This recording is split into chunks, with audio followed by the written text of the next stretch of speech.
What is up, guys? It's your boy Breezy bringing a brand new video today. Today I want to talk to you guys about a Danger ABC deck that I found on MCO40's channel that recently ended up going to the ARG Invitational and getting 17th place. So shout out to Robbie and the guy who actually took Danger ABC to the event to see how well this deck actually does against the meta. Also to see possibly what he could change to the deck. So shout out to both of them. Let's get straight into the profile.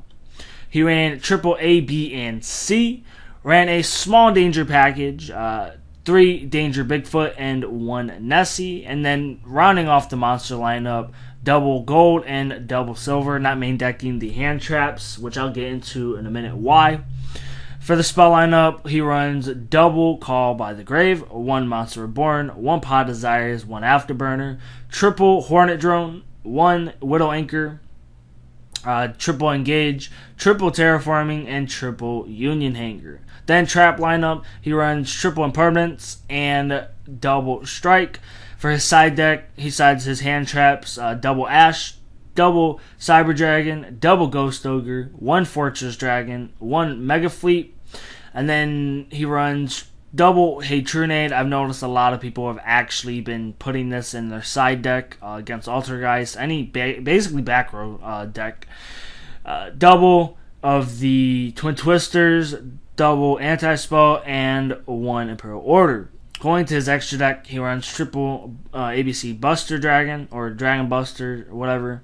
1 Abyss Dweller, 1 Burrow Dragon, 1 Deco Talker. Then he runs the generic Link guy that we recently ended up getting. I'm going to call him Hip Hop because in a way he kind of has the hip and then he's missing the P, but whatever. He runs 1 Cerberus, 1 Phoenix, and 1 Unicorn for his Nightmare lineup. 1 Genius, 1 of the Dino Link, which I haven't tested yet, but I feel like this is a better spot to replace Space Insulator.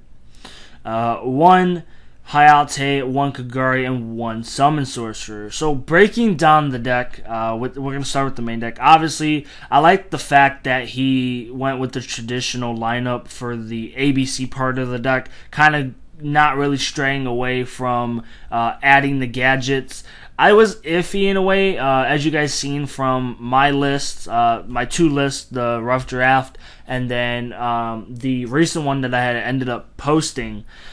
I feel like the gadgets, yes, they give you a little bit more to work with, but a lot of people obviously are main decking Veilers and Ghost Ogres. So yeah, Ghost Ogre doesn't really stop the gadgets from going off, but I like the Hornet Jones a little bit better. That's just me and my personal opinion. From his list, he's only running the Bigfoot and Nessie. I'm assuming he just feels like those are the 2 best ones out of what we have for the danger cards. And I like the fact that he kept the ratio of the 3 Bigfoot because of the fact of running the Desires and possibly end up banishing 1 to 2 Bigfoots and still having 1 in deck, whether he opens 1 up and still has the 2 in deck. Regardless, it's a 3k beater if your opponent ends up hitting the Nessie or the other Bigfoot. You get both effects off. The cool thing with the dangers that a lot of people didn't understand is the reveal effect isn't once per turn, but the other 2 effects, the draw and the discard, are. So that's why the dangers are actually pretty good. The 2 Call by the Grave, I like 3, but then again, you almost don't want to see it. Like, you want to see it, but you don't want to see it. But that's just my opinion. The 1 Afterburner, pretty standard. Then the 1 Widow Anchor, I've thought about actually potentially end up putting that in my version, just because of the fact I've noticed a lot of things where or situations where I kind of needed the Widow Anchor and I really haven't tested it. I almost feel like since he's not running the Boar Load, this is a better Boar Load, and 9 times out of 10 you're going to end up having more spells in your graveyard, so you're able to get the secondary effects from your Sky Striker spells. And then the 3 Impermanence, I actually didn't end up thinking about this until someone ended up recommending it to me. And I mean, it makes sense because if you end up going second, which that's where I built my deck. I built my deck to kind of go second, and his can actually play first or second. So therefore, if he ends up going first and he has, the play to make the Genius and then the Buster and then set one, and obviously don't set it where the Buster is or whatever, you're still pretty good. And if you go second, this is basically your Veiler, which is still pretty good. And then the 2 strikes again. If he built this to go first, then he's in the clear. Obviously, more to stop his opponent and then possibly end up OTKing them next turn. Then, side deck wise, he's actually siding the hand traps, and that's where I was going to get into. With the dangers, I've noticed is if your main deck getting hand traps, yes, it can help you because they didn't hit your danger and you get a special and get a draw. But that's one less hand trap you have in your hand where you could have used to stop your opponent. And I feel like that's where if he gets game 1, then he can either one side into his hand traps and then everything else. Or if he loses, he could still side, his hand traps and anything else he needs to go for going first. Whether it's the anti-spell, the order, his Cyber Dragons, for going second, or, all that good stuff. Nothing else in the side deck really surprises me besides the Hatronids in a way, because a lot of people I've noticed have been putting that in their side deck more. They're putting it more in their side deck against Altergeist, anything back row heavy, so they aren't looking stupid and end up losing because of back row. So there's that. Going into his extra deck, just breaking it down, he's not running Borload like I had said because I feel like Widow Anchor is just that and it's searchable as a whole. It's just basically a better, in my personal opinion, better Borload.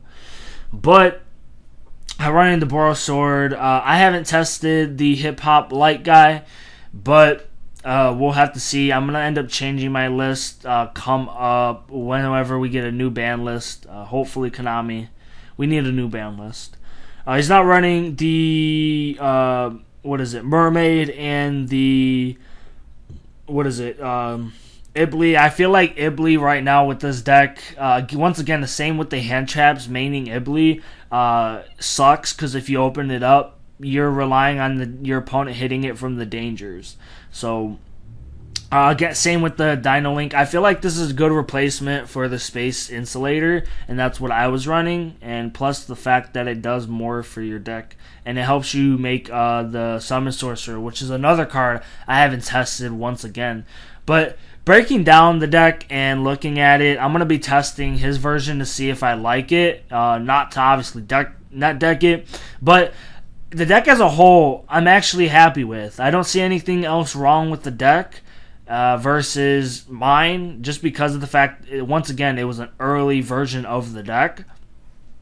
But once again, I'm happy that this guy had the balls and everything to take this deck to a event and end up possibly top 16 with the deck. So let me know in the comment section down below what you guys think about his deck list. I'm really hyped to see if Danger ABC does something going forward, and if we can get the guy that ended up building this deck and doing well at the ARG Invitational here on the channel to kind of talk more ABC Danger theory. Let me know in the comment section down below as well. If you guys are new to the channel, hit the subscribe button. Also hit the like button if you guys enjoyed the video, as well as comment what you guys thought about this deck as a whole. I'm happy to see someone do something with a Danger ABC. As always, don't forget to like, subscribe, and comment. It's your boy Young Breezy, and I'm out. Doses.